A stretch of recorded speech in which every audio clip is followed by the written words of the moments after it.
Welcome to Pawsitive Pup Talks. My name is Allie and I am your host. I'm really excited that you are here. This is our first ever podcast and this has been something I've been wanting to do for a while, but owning a business and running a full-time business is definitely one of those things where it just kind of gets in the way. The entrepreneurial life just kind of takes over. So really fun fact, I do dog sit for a living, and I'm staying at one of the houses that I'm dog sitting at. If you saw Maggie walk by, she is a Brittany breed and she is amazing. Definitely a hunting type of breed, but I do this for a living. So a little backstory on me is I started a business about a year ago. We do a lot of dog walking, dog sitting, and dog training. And I found a passion for it. And I literally live at people's houses for a living. So it worked out really well, and it's gonna be really exciting because you'll probably see me in different homes, different types of dogs, and there's actually birds in the background if you don't happen to hear them. But this kind of makes it worth it, right? Because you can connect on this level. The reason why I started this podcast is really because a lot of people are always kind of looking for a source or a really good dog trainer to kind of go to, right? Asking questions, asking basic level questions that seems kind of difficult sometimes to get that connection to. So today we're going to actually talk about reactive dog training. I happen to walk a lot of reactive dogs, and I think this also stemmed from COVID. Being indoors, not being able to get outside, not being able to have that social interaction with you and your pup, right? And what happens is that your dog now sees other dogs and might be a little bit confused, might be a little bit on like stand guard of who is this and do I have to protect my family because they were with you for so long, so many months. So how do we start with fixing that reactiveness? And I want to start with talking about leash training. And this is the biggest one I think I realize is because I do so much of the walking with so many dogs. Now, it all depends on what type of collar you're using, right? If you're just using their flat collar on their neck, this could cause a lot of breakage of the esophagus. My assistant used a great way of putting this. Let's say you are in the car and you're driving or you're parked and you have your seatbelt on, you're sitting on a red light and you go to stop and you go to reach for something, but you can't because you're restricted in that leash and it kind of like pulls you back, right? And you kind of get frustrated because you can't really move. Think about a dog passing by another dog and they kind of want to lunge to the other dog because they feel like they're on stand guard. Now, when you pull on the initial leash, you're causing pain. Now, pain comes from that to they're associating it with now they're on defense and they're almost associating pain with the other dog. And that could be the case. A person could be walking by, running by, and this actually just happened to one of my close friends, and the dog went and bit somebody else on a run. We don't know where that stems from. Why is that happening? Now, I think the biggest thing is digging a little bit deeper. Are you spending enough quality time with your dog? Are you doing the right things for them? And what aspect could that be? Are you giving them enough exercise? Are you bringing them, it doesn't even have to be a dog park or daycare. A lot of people don't love those things because that could cause bad behaviors to occur, right? A lot of dogs, not saying all owners, but a lot of people don't pay attention to those behaviors and they might blame the other person, but your dog might be reactive too. And you have to pay attention to where that is happening and why that is happening. So really taking time to understand, where is this stemming from? Is it the leash that you're using or the collar that you're using? So if you're just using a regular collar, sometimes that can be a problem. And some dogs are great and they're already trained, and that's awesome, and you can use a regular leash and collar, who cares? But if you are thinking about maybe using a prong collar and you're a little bit stand guard because maybe somebody was like, that's not the best thing to be using, it's your preference and it's what's going to work best for your dog. And I need you to realize that you can try so many different things, but if it doesn't work for your dog, then don't use it. It doesn't matter what trainers say or what you read or what your neighbor says. It's what works for you and your dog, and you need to build that relationship. So there's prong collars, which kind of press into the neck, but it pulls them just a little bit more where they're not almost pushing so close into that collar, and it stops them a little bit immediately.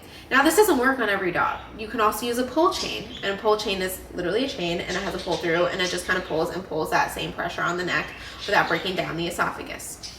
Now, you can also use a e-collar, and you can do a zap or you can do a buzz on that. Make sure the voltage is not too high, especially if you're never used this. Maybe work with a dog trainer locally or do some research before you just put that on your dog. Now, I have a lot of clients that do have reactive dogs and do use a prong as well as the e-collar. and both don't always seem to work. They're very strong dogs. Now, I actually have two examples. You can use a harness, and I really like harnesses for dogs who pull. This will hook onto the front of their chest. It is I know if you're listening to this on a podcast or if you're in the car, you won't be able to see it, but a harness is an easy walk harness. It will clip to the front of their chest, or it could clip to the back of right where like their shoulder blades meet. Now, if you have a pulling type of dog and a reactive dog, don't think this might work for you, because if you clip it onto their back, you're giving them the entire lead of the walk. They feel like they're in control. Like, think of like a sled dog, and they're pulling you and they're gonna walk you. But if your dog is just a little bit reactive, like let's say they are trained, you can always clip it to just the front of their chest, and it will clip around their body. So it would pretty much be like the barrel of their chest and clip around the top of their shoulder blades. So Easy Walk is a great brand. I kind of recommend this for a majority of my clients. Now we also have a gentle leader. A gentle leader would be clipped to their nose. So it would be a harness that wraps around the bridge of their nose, which is also really great for dogs who might be a little bit more of a reactiveness if they're gonna nip or bite. So I walked a Doberman that actually bit me because he was on defense mode and he is not trained, nor is he neutered. And he nipped me in like a quick bite to my leg, but if he was wearing a muzzle, the gentle leader kind of resembles a muzzle, but a very light one, right around the bridge of their nose. And it clips around the back of their neck, and then you can put the leash hooked onto that. So that's another great brand that you could use. Now, these are just options, but the biggest thing is if you're not taking the time to understand where this reactiveness is coming from and work with your dog, it doesn't have to be in the street of busyness and cars, and that might be too overstimulating. Start small, start in your backyard and start with walks from there. But you need to really dig deeper and understand, is it the routine? Does your dog have a routine in the morning? Are you taking the dog out? Are you spending quality time with them, getting them to run around, getting some exercise in? Now, does your dog just need to maybe sit at a park and watch other dogs? And I did that with the Doberman who did bite me. And I sat with him in a park and I let him just observe, and he didn't interact, but he did a lot better than just walking on the street with bikes zooming past us or dogs approaching us from behind. And he just felt like he was overstimulated and there was a lot happening. So taking some time to understanding, research a little bit more, dig a little bit deeper, but don't be so quick to just be on a defense mode with your dog, because you are losing that relationship and you are failing your dog. And I don't want you to think that you are a failure of not having a good relationship with your dog. But if this has been going on and you're getting more frustrated, your dog's going to feel that frustration. So take some time and do what you need to do to figure out, is it the leash? Is it the environment he's in? Is he feeling like, have you moved recently where he feels like, oh wow, okay, this new environment is not working for me? Because that's happened before too.